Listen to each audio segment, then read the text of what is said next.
মথুরা, এক আধুনিক নগর। আজ থেকে মাত্র কয়েক বছর আগের কথা। মথুরার এক কোণে একটি বৃদ্ধাশ্রম, যেখানে থাকতেন ৯৫ বছরের এক বৃদ্ধ, নাম গোকুলচাঁদ।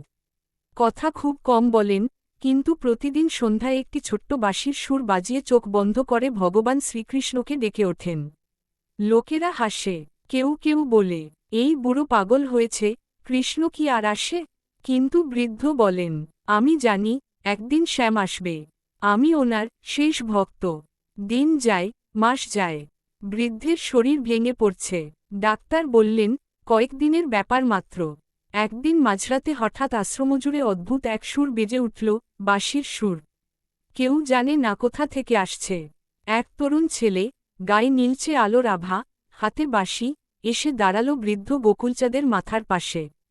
তার ঠোঁটে এক মায়াবী হাসি। বৃদ্ধ চোখ খুলে বললেন, তুমি এলে শ্যাম, আমি জানতাম, তুমি আসবে।